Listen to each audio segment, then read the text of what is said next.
Hello दोस्तों, स्वागत है आप सभी को Awais UPSC aspirant YouTube channel पे। दोस्तों, जैसा कि आप लोगों को मालूम होगा कि टारगेट यूपीएससी प्रीलिम्स एग्ज़ाम 2024 का जो हमने टेस्ट सीरीज स्टार्ट किया है उसका आज फिफ्थ एपिसोड है, जिसमें आज हम आधुनिक भारत के कुछ महत्वपूर्ण क्वेश्चन डिस्कस करने वाले हैं। जिसमें फर्स्ट क्वेश्चन क्या है कि भारत में यूरोपीय शक्तियों के प्रवेश के संदर्भ में निम्न में से कौन सा कथन सही नहीं है। ठीक है, तो सही नहीं है वो हमें चूज करना है। किसका? तो भारत में जो यूरोपीय शक्ति जो प्रवेश किया। ठीक है, तो पहला ऑप्शन क्या है कि पुर्तगालियों ने 1499 में गोवा पर कब्जा किया था। तो आपको मालूम होना चाहिए कि 1499 में। ठीक है, तो सबसे पहले हम ऑप्शन को पढ़ देते हैं सारे ऑप्शन। ऑप्शन नंबर बी है कि अंग्रेजों ने अपना पहला कारखाना दक्षिण भारत में मछलीपट्टनम में लगाया था।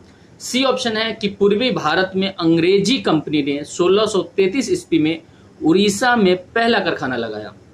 ऑप्शन डी है कि डुप्ले के नेतृत्व में फ्रांसीसियों ने 1746 में मद्रास पर कब्जा किया था। तो दोस्तों, आपको ये बता दूं कि आप अगर बना रहे हैं तो आप जरूर इसे कमेंट में आंसर करें। अगर नहीं बन रहा है तो हम इसका जवाब देंगे कि सबसे पहले ऑप्शन ए क्या कह रहा है कि 1499 में गोवा पर कब्जा किया था किसने? पुर्तगालियों ने। तो ये बिल्कुल गलत है, क्योंकि पुर्तगालियों ने 1510 ईस्वी में, ठीक है, पुर्तगाल पे कब्जा किया था उस समय। ठीक है, पुर्तगाल के जो फ्रांसिस्को अल्बुकर्क जो था, ठीक है, उनके द्वारा गोवा पर कब्जा किया गया था। क्वेश्चन नंबर 2 देखते हैं कि निम्नलिखित में से किस अंग्रेज अधिकारी ने पुर्तगालियों को स्वली, ठीक है, के स्थान पर हराया था। तो क्या हुआ था कि अंग्रेजों और पुर्तगालियों के बीच क्या हुआ था? स्वली के स्थान पे युद्ध हुआ था। ठीक है, जिसमें क्या हुआ था कि अंग्रेजों की जीत हुई थी और पुर्तगाली हार गए थे स्वली के स्थान पे। वह हुआ था क्या? 9 दिसंबर 1612 में। ठीक है, 9 दिसंबर 1612 में। उस समय कह रहा है कि पुर्तगालियों के जो अंग्रेज के अधिकारी कौन थे? ठीक है, तो थॉमस ब्रेस्ट थे उसके अधिकारी। उसके बाद क्वेश्चन नंबर 3 देखते हैं कि क्वेश्चन नंबर 3 क्या कह रहा है कि निम्नलिखित में से कौन मुगल सम्राट द्वारा नियुक्त बंगाल का अंतिम गवर्नर था। ठीक है, तो ऑप्शन में ए है कि सरफराज खान, ऑप्शन बी है कि मुर्शिद कुली खां, ऑप्शन सी अलवर्दी खां और ऑप्शन डी सुजाउद्दीन मोहम्मद खान। तो आपको ये मालूम होगा कि मुर्शिद कुली खां जो था बंगाल के प्रथम नवाब थे, और यह जो बंगाल के प्रथम नवाब थे, तो इन मुर्शिद कुली खां को मुगल सम्राट का जो बंगाल के जो अंतिम गवर्नर था, इन्होंने ही वो गवर्नर का पद को क्या कर दिया? समाप्त करके, या इन्होंने नवाब का पद क्या किया था? लागू किया था। तो ऑप्शन क्या है मेरा? बी आंसर इसका सही हो जाएगा। क्वेश्चन नंबर 4 देखते हैं कि निम्नलिखित में से कौन सा युद्ध भारत में अंग्रेजों के आधिपत्य की स्थापना की दृष्टि से सबसे महत्वपूर्ण समझा जा सकता है। तो क्या हुआ था कि बक्सर का युद्ध भी हुआ था, प्लासी का युद्ध भी हुआ था। तो लेकिन बक्सर के युद्ध के बाद क्या हुआ था कि अंग्रेजों के आधिपत्य की स्थापना जो हुई थी भारत में सबसे ज्यादा और सबसे अधिक हुआ था। ठीक है, क्योंकि बक्सर के युद्ध के बाद ही सबसे ज्यादा अधिकार अंग्रेजों को मिला था, तो और लाभ भी हुआ था। इसलिए इसका आंसर क्या हो जाएगा? ए ऑप्शन हो जाएगा। उसके बाद क्वेश्चन नंबर 5 क्या कहता है कि 1765 में दीवानी प्रदान किए जाने के बाद ब्रिटिश सबसे पहले निम्नलिखित में से किस पर्वतीय जनजाति के संपर्क में आए थे। तो ऑप्शन ए है गारो, ऑप्शन बी है खासी और ऑप्शन सी है कुकी, ऑप्शन डी है टिप्परा। तो इसका आंसर हो जाएगा ऑप्शन बी। ठीक है, क्वेश्चन नंबर 6 क्या कह रहा है कि निम्नलिखित में से कौन सा युग्म सुमेलित है। सुमेलित यहाँ पे पूछ रहा है। ठीक है, तो आप देखेंगे कि बक्सर का युद्ध जो हुआ था वह मिर्जाफर के विरुद्ध क्लाइव के साथ हुआ था। तो ये बिल्कुल गलत है, मिर्जाफर नहीं मीर कासिम था। ठीक है, तो ये मेरा गलत हो गया। ऑप्शन बी है कि वांडीवास का युद्ध जो हुआ था फ्रांसीसी विरुद्ध ईस्ट इंडिया कंपनी के, ये मेरा बिल्कुल सही है, और यह कब हुआ था? 1760 में हुआ था। तो ऑप्शन मेरा यही सही होगा। सिलियावाला का जो युद्ध हुआ था ये डलहौजी के साथ, मराठे के साथ नहीं हुआ था। ठीक है, तो ये हुआ था सिख के साथ। और ऑप्शन डी जो है मेरा खुरदरा का युद्ध, तो निजाम के विरुद्ध ईस्ट इंडिया कंपनी के साथ हुआ था। तो निजाम के विरुद्ध मतलब जो हुआ था वह नहीं हुआ था, क्योंकि खुरदरा का युद्ध मराठा और ईस्ट इंडिया कंपनी के साथ हुआ था। तो ये भी मेरा क्या हो गया, गलत हो गया, ये भी गलत हो गया। तो इसका आंसर क्या होगा, बी होगा। उसी तरह क्वेश्चन नंबर 7 क्या कहता है कि किसने 1765 में डिंडीगुल मैसूर में एक आधुनिक शस्त्रागार की स्थापना किया था। तो सीधा सीधा आंसर इसका होना चाहिए आपको हैदर अली, यानी आंसर मेरा बी हो गया। ठीक है। उसी तरह क्वेश्चन नंबर 8 देखते हैं कि बंगाल में द्विशासन प्रणाली किसके द्वारा लागू की गई थी। तो बंगाल की बात कर रहा है द्विशासन प्रणाली, तो सीधे हम कहाँ जाएंगे, रॉबर्ट क्लाइव पे। ठीक है, तो इसका मेरा आंसर ये हो जाएगा। क्वेश्चन नंबर 9 क्या कह रहा है कि निम्नलिखित पर विचार कीजिए, जिन्होंने लॉर्ड वेलेस्ली के साथ सहायक संधि की थी, उनके द्वारा की गई मतलब द्वारा हुई संधियों की सही कालक्रम यानी दिए गए कूट से पता कीजिए। सही कालक्रम जो है कब कब यानी हैदराबाद, ऑप्शन 2 मेरा क्या है मैसूर, ऑप्शन सी क्या है अवध, और ऑप्शन 4 क्या है मेरा सिंधिया। तो ठीक है, इसमें कह रहा है कि कूट जो दिया गया है कि ए में 1 2 3 4 या बी में 1 3 4 2, ऑप्शन सी है 4 3 2 1, ऑप्शन डी है 3 2 1 4। यानी कह रहा है कि कालक्रम अनुसार यानी जो किसने सबसे पहले लॉर्ड वेलेस्ली के साथ सहायक संधि किया था यानी स्वीकार किया था। तो इसके लिए क्या होगा, सबसे पहले आपके इसके जो कब किया था ये चीज मालूम होना चाहिए। तो हैदराबाद ने 1798 ईस्वी में, ठीक है 1798 ईस्वी में किया था। उसके बाद मैसूर ने 1799 ईस्वी में। ठीक है, तो ये चीज आपको जानकारी रहना चाहिए, है ना।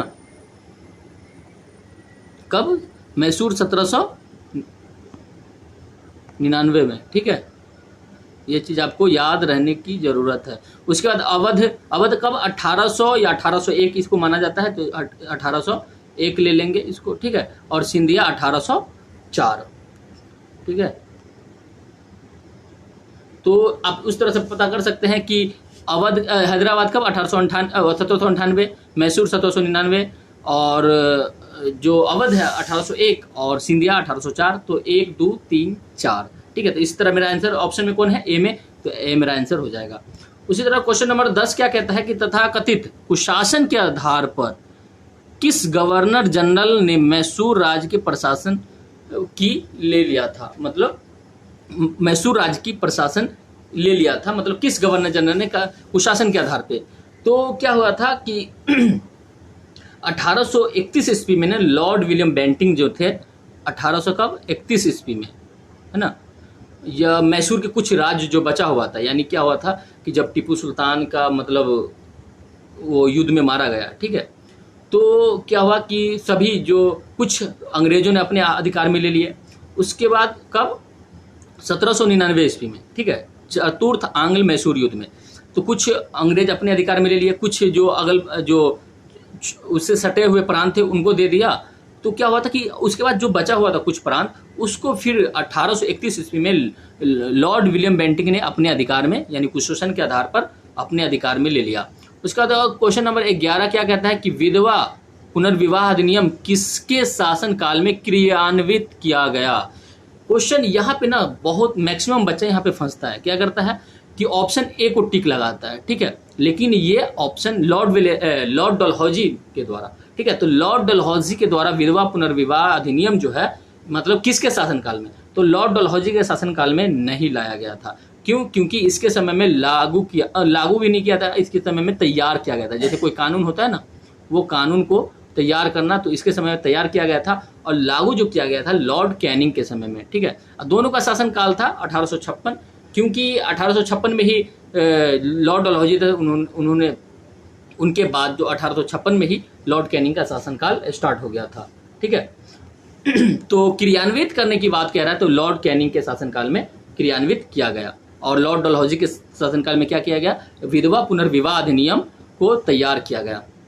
उसके बाद क्या है कि क्वेश्चन नंबर 12 क्या कह रहा है कि निम्नलिखित में इल्वट बिल विवाद किससे संबंधित है। इल्वट बिल एक लाया गया था, यह लाया गया था कब, 1883 ईस्वी में, ठीक है, याद रखिए 1883 ईस्वी में। यह जो था कि यूरोप के जो मतलब यूरोप के लोगों के मामले की सुनवाई जो है भारतीय न्यायाधीशों पर लगाई गई आरोग्यताओं के हटाया जाना। तो क्या था कि इल्वट बिल ये इसलिए लाया गया था क्योंकि भारत में कुछ यूरोपीय लोग रहते थे, ठीक है, तो उसको जो न्याय के लिए भारतीय न्यायाधीश उसकी सुनवाई करते थे। ठीक है, तो क्या था, इसी के विरोध में इल्बर्ट बिल लाया गया था कि अब भारतीय न्यायाधीश यूरोपीय लोगों के मामलों की सुनवाई नहीं करेगा। तो इसका जो सीधा ऑप्शन होगा क्या, सी। ठीक है, क्वेश्चन नंबर 13 क्या कहता है कि स्थानीय स्वशासन निम्नलिखित में से कौन सा युग्म सही सुमेलित नहीं है, सही सुमेलित नहीं है। तो ए ऑप्शन है कि स्थानीय स्वशासन जो है लॉर्ड लिटन, ठीक है, सहायक संधि जो है लॉर्ड वेलेस्ली, और राज्य अपहरण नीति लॉर्ड वेलेस्ली, लॉर्ड डलहौजी, और अस्थायी बंदोबस्त लॉर्ड कॉर्नवालिस। अगर आपको ऑप्शन पढ़ने में आ गया होगा, अगर आप पढ़े होंगे इससे रिलेटेड, तो आपको सीधा आंसर क्या होगा कि जो सुमेलित नहीं है वो ए सुमेलित नहीं है, बाकी जितने भी है वह सुमेलित है। ठीक है, तो सीधा सीधा इसका आंसर क्या हो जाएगा कि स्थानीय स्वशासन इसका आंसर हो जाएगा। तो कहेगा क्या कि स्थानीय स्वशासन लॉर्ड लिटन के द्वारा नहीं लाया गया था, किसके द्वारा लाया गया था फिर, तो लॉर्ड रिपन के द्वारा 1882 ईस्वी में। ठीक है, इस चीज को आपको याद रखना है, किसके द्वारा, तो लॉर्ड रिपन के द्वारा। ठीक है, तो ये मेरा आंसर, यही मेरा आंसर हो जाएगा, बाकी सब नहीं होगा, इतना चीज को याद रखें। क्वेश्चन नंबर 14 क्या कहता है, ठीक है, कि 1793 ईस्वी में, है ना, लॉर्ड कॉर्नवालिस की भू व्यवस्था प्रणाली लागू होने के बाद कानूनी विवाद प्रवृत्ति में बढ़ोतरी देखी गई कि निम्नलिखित प्रावधानों में से किस एक को सामान्यतः इसके कारक के रूप में जोड़कर देखा जाता है। ठीक है, तो सबसे पहले क्या कर रहा है कि रैयत की तुलना में जो है जमींदार की स्थिति को अधिक सशक्त बनाना। तो ये चीज आप देखें कि लॉर्ड कॉर्नवालिस ने जो भू व्यवस्था प्रणाली लाया था, तो उन्होंने रैयत पे जो अधिकार था जमींदारों का, उस जमींदारों को समाप्त कर दिया गया था। तो यहाँ पे कह रहा है क्या स्टेटमेंट जो है कि रैयत की तुलना में जमींदार की स्थिति को अधिक सशक्त बनाना, ये मेरा गलत हो गया। ठीक है, वहां पे रैयत को ही अधिक, ये सीधे जो लॉर्ड कॉर्नवालिस थे ना, वह सीधे संपर्क में, अपने संपर्क में सीधे रैयत को ले लिया, बीच में जो बिचौलिया का काम कर रहा था जमींदार, उसको वह समाप्त कर दिया था। ठीक है, उसके बाद दूसरा ऑप्शन क्या कह रहा है कि ईस्ट इंडिया कंपनी को जमींदारों का आधिपत्य बनाना। ठीक है,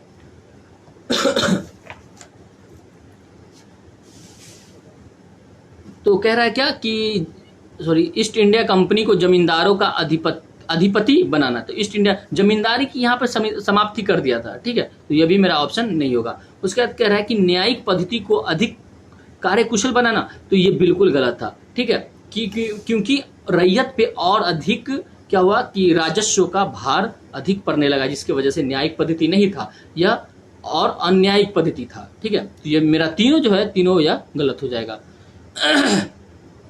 कोई नहीं होगा। ठीक है, सही कह रहा है। उसके बाद क्वेश्चन नंबर जो 15 है वो क्या कहता है कि अंग्रेजों के शासन काल में भारत के आर्थिक दोहन के सिद्धांत को किसने प्रतिपादित किया। तो अगर आप, हम पिछले क्वेश्चन में ये क्वेश्चन आया था इसी से रिलेटेड, तो अगर इसके बारे में अगर पता होगा आपको, तो इसका सीधे सीधे आंसर जाना चाहिए दादा भाई नौरोजी पे। ठीक है, आर्थिक दोहन के प्रतिपादन या सिद्धांत किसने लाया था, तो दादा भाई नौरोजी ने। ठीक है, उसके बाद कह रहा है कि क्वेश्चन नंबर 16 कह रहा है कि poverty and the un British rule in India नामक पुस्तक किसने लिखी। तो दादा भाई नौरोजी ने इस पुस्तक की रचना की थी। ठीक है, क्वेश्चन नंबर 17 क्या कह रहा है कि निम्नलिखित में से कौन सा कथन औद्योगिक क्रांति के द्वारा 19वीं शताब्दी के पूर्वार्ध में भारत पर पड़े प्रभाव का सही व्याख्या करता है।